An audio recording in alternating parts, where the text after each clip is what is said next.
Okay, this is a quick update video. This is how to keep and maintain a 5A toad / newt tank. Okay, some things you need: 3 to 4 inches of water. This is important. 3 to 4 inches of water for the newts is important because they need room to swim and do such not stuff. Let me just fix this up here. Don't move.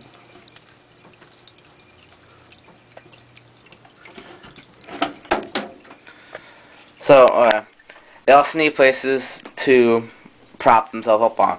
The log is the main area, but there are plants they will climb up, and rocks that they can get higher.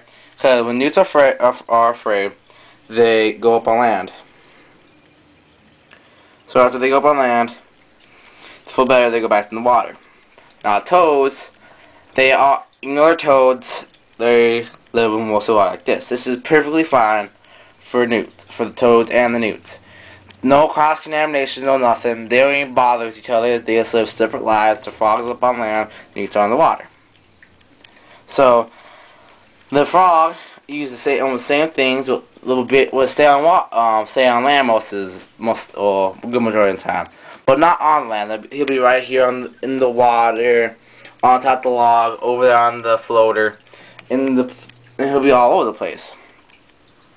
I also have fish in here just to liven things up a bit. One of the things I hate to see is when people have a 10-gallon tank, 20 pounds of gravel, and get 3/4 of tank is about a good half or 3/4 tank is land, about little dinky parts of water, and it's only about this deep of water, and they have like 3 newts in there, and they have a ginormous thing. They have a log. 5A newts, hint the word newt. Newt means they live in the water. They are especially designed for the water. Not the land, the water. They live the majority of their life under the water. When they're babies and juveniles, they will stay a lot of time on land. But as adults, as adults, they will live the majority of their life underneath the water. So this is a good setup for them. Toad, even though it's should be like technically a frog, he'll be about happy about anywhere, as long as it has a good amount of water. That's why I don't support Eco Earth with the frogs, because you can't have them, but you always see them with the big dish bowls about this deep, about this thick, and they're about 6 or 7 of them in the tank, about no actual Eco Earth showing, just water bowls, so the frogs be happy, and they're always in the water bowls. So I just say, hey, here we go. There is no cross-contamination with the frogs and the newts. Never will be. If you have shallow water, they might get into fights over food and such.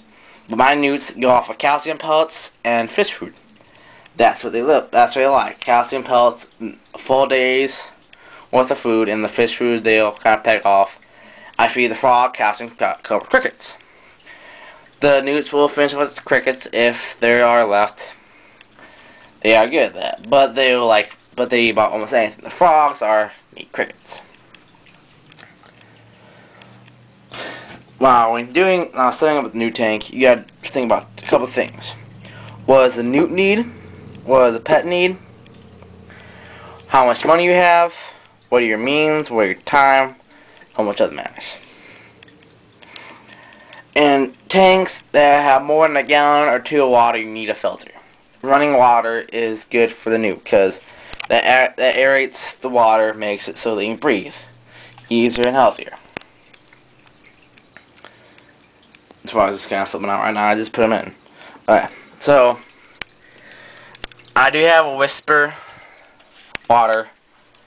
I do not, because this is in my bedroom. I cannot stand the sound of roaring water. This rock's kind of flipping out because I just changed the tank all upon him. He's confused. See, he'll find the rocks. Start to calm down. But anyways, alright. You have to aerate the water, as it does. I might advise putting a bubbler in here. I don't really do it because I don't have not enough newts to actually cause that to happen. But I will want to add more newts and frogs. This is about 10 gallons of water. I think about 8.5 gallons worth of water. This is a good amount of water. It's a good sized bomb tank. When you have this size of aquarium, it's somewhat different. You have to, the smaller ratios to worry about are different. Like the filter, the bigger they are, the usually louder they get. I don't really like a loud filter. That's just me because I sleep in here and I cannot take loud noises while I'm sleeping, especially 24/7. So I do have it on a slant to make a little waterfall, make it look cooler. Now I also devised a whole bunch of plants for the newts to feel comfortable at home in. Underneath the water, above, and meeting into the water. Because they'll get out the water easier. They'll enjoy that much more.